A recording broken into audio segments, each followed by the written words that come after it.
Hey, what's up, guys? It's Space City Manny here, coming to y'all with a deck profile, but also a bit of a discussion video. I guess short discussion video. Uh, I played in a Edison tournament for the first time last Thursday. I only get to stay one round because I had to leave for a concert, but that's neither here nor there. The night before, me and a couple teammates met up at our locals, and we just had a night of playing nothing but Edison. It's my first time like putting together a deck for Edison. Uh, when I was younger, I played Yu-Gi-Oh right up until 2010. So I guess I missed this format, but I played the formats leading up to it when I was in middle school. And you know what? I don't know why I didn't do this sooner. I I have a couple of gripes I want to go into before I get into this deck profile, but everybody who said like goat is the goat, oh man, you're wrong. You're dead wrong. Like this is now, only a weekend. I feel like this is maybe the best alternative way to play Yu-Gi-Oh if you're not playing advanced format. Um I played a little bit of goat.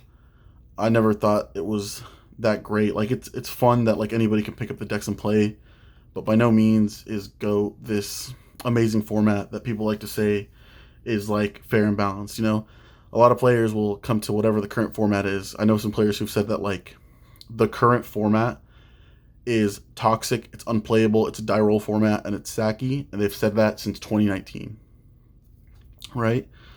Um, and I think goat format actually is sacky. Sometimes your opponent goes first and he opens Pot of Greed, Graceful Charity, and Delinquent Duo, and and a Thunder Dragon, and just sees everything, rips your hand, and generates all the advantage, and you're just ridiculously behind. I think that's actually sacky. Don't get me wrong. Like, there's a degree of skill to it. Like in anything, you can maximize your chances of doing well once you know the meta and what to anticipate. But for having never like played Edison in paper, I played Edison for like a night on DB like a year or two ago, and it was pretty fun.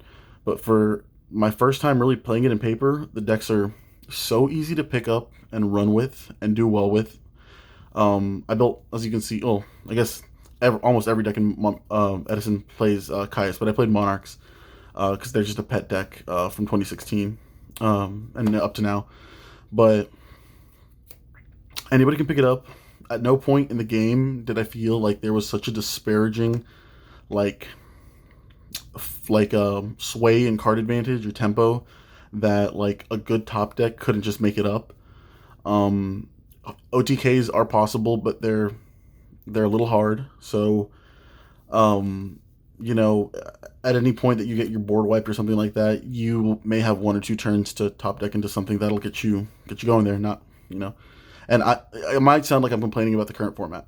I like the current format. I like the cash format. I guess I'm weird about that, but I've liked a lot of meta formats in the last 3 years when the game's too fast or whatever. But this is a nice like relaxing, casual way to play the game. Like, please drink responsibly, but like this is a way to play the game where like you and a couple friends can pick up an old shoebox of cards that you had from a decade ago, throw together some decks, go over to a friend's house, have a couple beers, just relax and have fun. It's a very I want to say a very casual play way to play Yu-Gi-Oh. Even though I know like Edison is now supported by Konami, and more it seems like they're shifting focus to this format. Just look at the YCS that just happened in Europe. In between matches, they featured or in between rounds they featured Edison games. So yeah, I think Konami is going to be pushing this heavily soon to be more competitive. But outside of being competitive, it is just fun. At YCS, the side events are cool. The prizing's great. Y'all saw I uploaded a deck profile from YCS Cancun that was an Edison deck that topped. It's great. The games are relatively quick. It's fun. But anyways, without further ado, let me get into this deck profile. Three Caius because like I said, we're playing Monarchs, and this is my first iteration of the deck. Feel free to tell me everything I'm doing wrong because I know I'm doing stuff wrong. Um, but 3 Caius, you're playing a Monarch deck. Of course, you're going to play 3 Caius. It's, debatably the best Monarch. 3 Thestalos. I'm obsessed with hand ripping. I love hand ripping. I'm currently playing Dark World in advanced format. It's funny to me. I tried cutting this to 1. I tried cutting this to 2. Cutting this to, like, I played every ratio of this the night before I played that Edison tournament. And I just landed on 3. I like seeing it. I like ripping cards out of my opponent's hand. Sometimes your opponent will do like a set pass that you want to play into, or a set back row or something like that. And I don't know. It's good to just be able to hit stuff out of their hand. Also, if you're playing against Black Wings, it's nice to hit that freaking Kalute. That came up. 3 Ryza. Probably my favorite Monarch. Just I remember in the mid or to late 2000s, I got bodied by Ryzes all the time. My first Yu-Gi-Oh tournament I ever went to, I got bodied by Ryze, and I was like, wow, that's the coolest card ever. I thought Zaborg was cool before that, but Ryze is insane. Before I had ready access to the internet, I had to learn about new cards by getting bodied by them. Double Vanity's Fiend. I would have played it third if I could have found a third rare one to match the set. Which, by the way, I got to show this off. I found this in an old binder. It still had the $9.99 sticker on it from when I bought it. It's pretty damaged. If you saw the back, you'd understand why it's $9.99, but it's fun to play in Edison. Nobody's gonna call a judge for a damaged card in Edison. 2 Vanities. Sometimes it's an auto win. Worst case scenario, it's a 1-for-1 or stalls. And then the last quote unquote Monarch, Dark Dusk Spirit. In theory, this should be insane, but I have not summoned it or even drawn it in the couple days that I've been playing Edison. And that's the Monarchs. The stall cards that leave bodies on board. 3 Battle Fader. It's like mandatory if you're playing Monarchs. Your opponent thinks they can OTK you, and then bam. Reaper.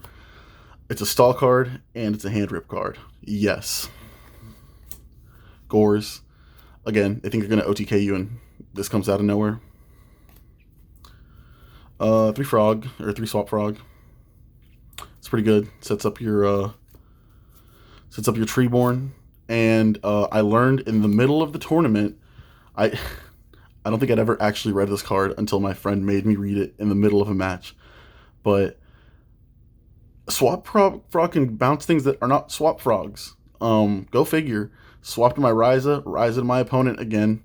And that essentially looped them out of the game. So 3 Swap Froggies. Pretty great. 2 Substitute. I believe it's limited to 2. I don't think I'd want to play a third anyways, but this card is wild. Cycle through your whole deck. This was another monster. Sets up the dupe lock, which is funny. Buys you a lot of turns. Treeborns. Yeah, free advantage is nice. Dupe Frogs. Yeah, the lock's nice. Considering going up to 3, but I don't know. The deck's a tight 40 right now. I like keeping I like a deck like this. I don't want to keep it 40. Snowman Eater. The attribute comes up, and it's just funny. I want to play Raigo in this deck, so this is the one. I had it, so why not? 3 Soul Exchange. You're playing Monarch, of course. You're maxing out on this, and also I don't know if y'all can see, but these are DTs that I found in a discount bin. Enemy controllers. 2 of them. 2's perfect. Whoops. BrainCon. MST. I haven't drawn this yet. Cold Wave, but in theory, it's nice. And then in that same, line of work, Heavy Storm. Creature swap, give him a frog, and then run over the frog, get the frog back next turn. Dust Shoot. Yeah, it's good. Hand control. One great choice that I love. I only main deck the one, so that alludes to the side deck. But this card absolutely destroyed my opponent in my game 1, or in my round 1 last week. It was hilarious. Wait till the frog comes back. Set this, tribute the frog. Let the frog come back next turn. Set another one if you have another one. And lastly, the judgment. High impact card. No extra deck. I mean, like I own a mega fleet, and I play like a mega fleet, but really like I don't have any tuners or anything, so there's really no point in running an extra deck. 2 Cyber Dragon for going second, and outing machine boards. Also, the side deck is mostly a hodgepodge. Like it is not thrown. It's not thought over. It's like, what other 15 Edison cards do I own? So, DD Warrior Lady removal. Sangan because I have it. Mobius back row removal. Technically the monarch that gives you the most value, because all the other ones like trade 1 for 1. This one trades 2 for 1. So he's great. He's good. He's fantastic. Also plays with another side card that we play, the one Jinzo. It's good. Like it's trap decks. 1 for 1. Set up the frog engine even quicker. Scapegoat, lightning vortex. We don't really want to play into Mask of Restrict, so another form of backer removal. Though realistically, I should probably play 3 of these, or even more backer removal. Compulse, TT, and then the last cards that came super clutch. The other 2, Spiritual Water Arts and the Mind Crush. Basically, the idea for these is Sidemen going first. Lose a frog, get a look at our opponent's hand. Frog's going to come back anyways. We know what they're playing at that point, so the Mind Crush will, we have a decent chance of getting a good hit on Mind Crush. And yeah, that's it. Just like a hand control-y version of Monarchs, which I love. I love hand control. I love Monarchs. And that's it. Oh, check out the Mobius coin a friend of mine got at Nats. But that's it. Yeah, I just wanted to go on a little rant telling y'all that, like, if you're not playing Edison, you should play Edison. If you're happy with whatever the current advanced format is, that's great. That's good for you. Keep at it. But if you ever get tired of, endless combos or Mystic Mine or Birds or tier format or like and these are formats that I'm fine with. There's always something budget you can play in the meta. There's always something that you could find that's fun in whatever the current meta is.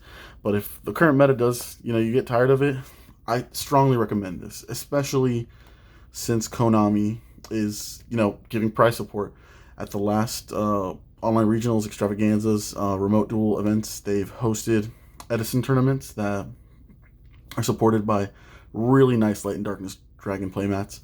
At YCS's, they're doing Edison tournaments now. At the last Fort Worth regional that I went to, they had an Edison side event. So like this format is blowing up. I think it's quickly surpassing Go, if it hasn't already. Give it a shot. Definitely recommend it. You can put the whole deck together. Like there might be a couple cards here. So the only like cost prohibitive card here is like Substitoad. You're gonna drop $20 on it, but outside of the Substitoad, this whole deck was like 20 shillings. It was like 5,000 rupees, like I don't know, like 20,000 marks.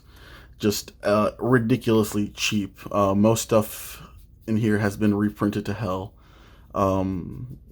Yeah, and the same is true for most decks, for that are Edison. There'll be 1 or 2 cards that like are oddballs that never got a reprint, but for the most part, like you can find an extremely budget deck to play Edison with. Like if you want to go like a Monarch route and you don't want to drop the money on the Toads for the Frog package, Macro Monarch does exceptionally well, and it's a cheap version of the deck. So anyways, that is my rant / deck profile. If you stuck around this long, I really appreciate it. I probably will not be cutting this down, but I might throw in a warning that like skip ahead 5 minutes. But yeah, thank you for watching. Have a wonderful day, and please like, share, subscribe if you enjoy the content. Space City Manny is out.